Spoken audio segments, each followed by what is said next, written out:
مدینہ منورہ کی وہ روشن صبح جس میں نبوت کا نور چاروں طرف بکھرا ہوا تھا، حضور نبی کریم صلی اللہ علیہ وآلہ وسلم اپنے حجرے میں تشریف فرما تھے، جہاں فرشتے بھی ادب سے حاضر ہوتے تھے۔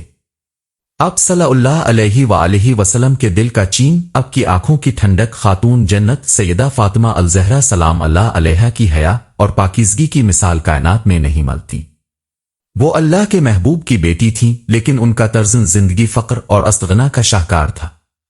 وہ جب چلتی تھیں تو فرشتے ان کے قدموں کی آہٹ پر اپنے پر بچھاتے تھے۔ دوسری طرف حضرت علی شان خدا کرم اللہ وجہ الکریم تھے، جو اسلام کی شجاعت اور علم کا مینار تھے۔ حضور نبی کریم صلی اللہ علیہ وآلہ وسلم اکثر حضرت علی شان خدا کرم اللہ وجہ الکریم کو دیکھ کر مسکراتے اور فرماتے، علی، تم دنیا و آخرت میں میرے بھائی ہو۔ اس وقت مدینہ کے بڑے بڑے سرداروں کے دلوں میں سیدہ فاطمہ الزہرا سلام اللہ علیہا سے نکاح کی خواہش تھی، مگر سب جانتے تھے کہ یہ رشتہ اللہ کی مرضی کے تابع ہے۔ یہ رشتہ محض ایک معاہدہ نہیں تھا، بلکہ یہ زمین پر آسمان کی ایک ایسی امانت تھی جو کائنات کی سب سے پاکیزہ روحوں کو ایک کرنے والی تھی۔ حضور نبی کریم صلی اللہ علیہ وآلہ وسلم کا دل جانتا تھا کہ سیدہ فاطمہ الزہرا سلام اللہ علیہا کے لیے علی شان خدا کرم اللہ وجہ الکریم سے بہتر کوئی نہیں، اور یہی وہ جوڑی تھی جس سے قیامت تک نسل رسول صلی اللہ علیہ وآلہ وسلم نے چلنا تھا۔ ایک دن حضرت علی شان خدا کرم اللہ وجہ الکریم کا دل عشق رسول صلی اللہ علیہ وآلہ وسلم اور محبت سیدہ میں دھڑک رہا تھا۔ وہ بارگان رسالت میں حاضر ہوئے۔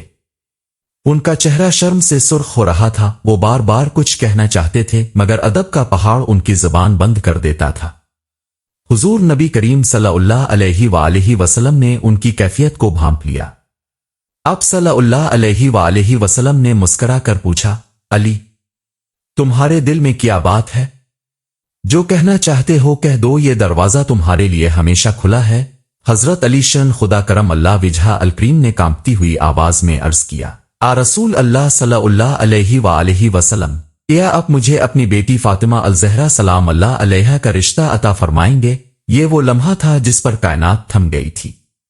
حضور نبی کریم صلی اللہ علیہ وآلہ وسلم نے فرمایا، علی، کیا تمہارے پاس مہر ادا کرنے کے لیے کچھ ہے؟ حضرت علی شان خدا کرم اللہ وجہ الکریم نے عرض کیا، رسول اللہ صلی اللہ علیہ وآلہ وسلم، میرے پاس صرف ایک زرہ، ڈھال، ایک تلوار اور ایک اونٹ ہے۔ حضور نبی کریم صلی اللہ علیہ وآلہ وسلم نے فرمایا، علی، تلوار تو تمہیں اللہ کی راہ میں جہاد کے لیے چاہیے، اونٹ تمہاری سواری ہے، مگر اس زرہ کو بیچ کر مہر لے آؤ۔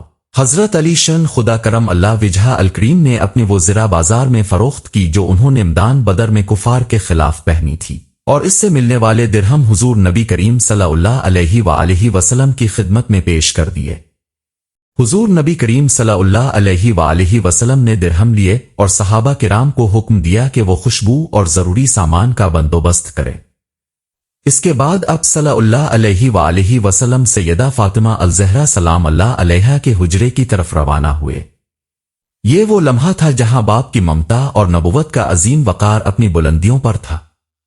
حضور نبی کریم صلی اللہ علیہ وآلہ وسلم نے اندر داخل ہو کر فرمایا، بیٹی فاطمہ، علی بن ابی طالب نے رشتہ بھیجا ہے۔ اللہ کی طرف سے یہ فیصلہ ہو چکا ہے۔ کیا تم اس رشتے کے لیے راضی ہو؟ سیدہ فاطمہ الزہرا سلام اللہ علیہا جو حیا کی پیکر تھیں، ان کا چہرہ حیا سے گلاب کی طرح سرخ ہو گیا۔ انہوں نے کچھ نہ کہا، بس اپنا سر جھکا لیا۔ وہ خاموشی جو انہوں نے اختیار کی وہ رضامندی کی سب سے بڑی دلیل تھی۔ حضور نبی کریم صلی اللہ علیہ وآلہ وسلم نے مسکرا کر فرمایا، اللہ اکبر، فاطمہ کی خاموشی ہی اس کی رضامندی ہے۔ آسمانوں پر فرشتوں نے تسبیح پڑھی، کیونکہ یہ رشتہ کسی انسانی خواہش کا نتیجہ نہیں تھا، بلکہ یہ اللہ کا حکم تھا۔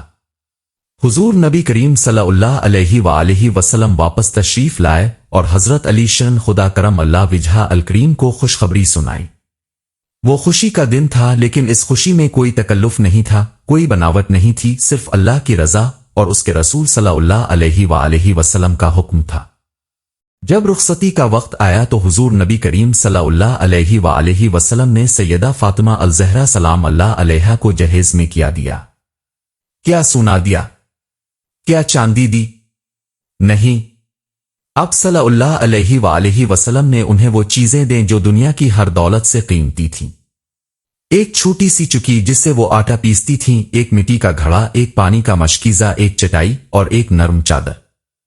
جب حضرت علی شان خدا کرم اللہ وجہہ الکریم نے یہ سامان دیکھا تو ان کی آنکھوں سے آنسو آ گئے۔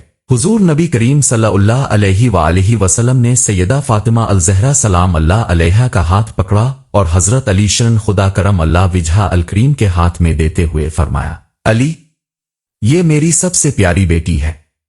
میں تمہیں یہ صرف قرآن پاک کی تعلیمات اور اللہ کے ڈر کے ساتھ رخصت کر رہا ہوں۔ یہ وہ سامان تھا جو بظاہر معمولی تھا، لیکن در حقیقت یہ جہیز نہیں بلکہ صبر، استقامت اور جنت کا تحفہ تھا۔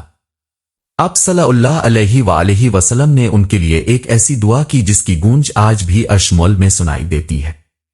آپ نے فرمایا، اے اللہ، ان کی محبت کو لازوال کر دے، ان کی اولاد کو خیر و برکت سے بھر دے۔ یہ وہ جہیز تھا جو دنیا میں تو سادہ تھا مگر آخرت میں یہ میزان عمل میں سب سے بھاری ثابت ہوا۔ زندگی کا سفر شروع ہوا۔ سیدہ فاطمہ الزہرا سلام اللہ علیہا کا گھرانہ غربت کی ایسی تصویر تھا جس میں فقر بھی تھا اور سکون بھی۔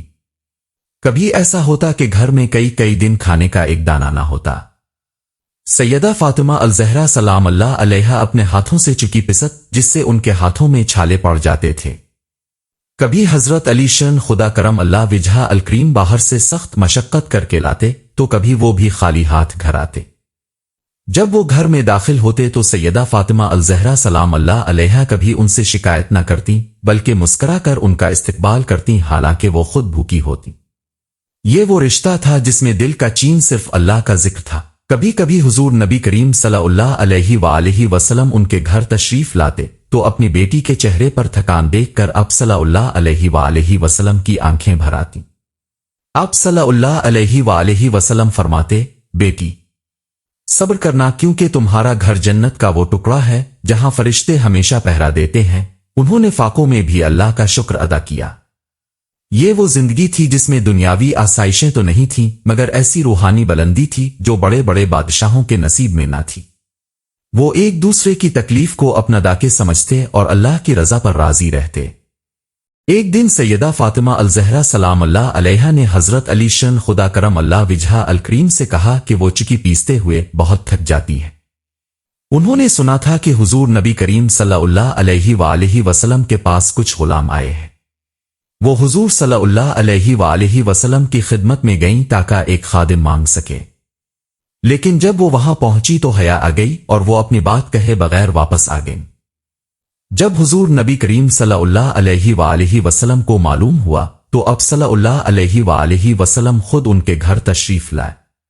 آپ صلی اللہ علیہ وآلہ وسلم نے فرمایا، بیٹی، کیا تمہیں خادم چاہیے؟ وہ چیز جو تمہارے لیے خادم سے بہتر ہے۔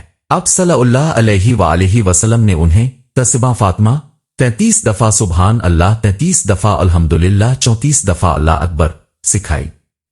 آپ صلی اللہ علیہ وآلہ وسلم نے فرمایا، بیٹی، جب تم رات کو سونے لگو تو یہ پڑھ لیا کرو، یہ تمہاری تمام تھکن کو دور کر دے گا اور اللہ تمہیں خادم سے زیادہ طاقت عطا فرمائے گا۔ یہ تحفہ آج بھی ان لوگوں کے لیے سکون کا ذریعہ ہے جو دنیاوی داکھوں میں گھرے ہوئے ہیں۔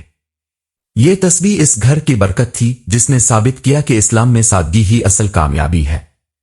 آج بھی ہم ان کی سیرت سے سیکھ سکتے ہیں کہ کیسے بڑی سے بڑی مشکل کا حل اللہ کے ذکر میں چھپا ہوا ہے۔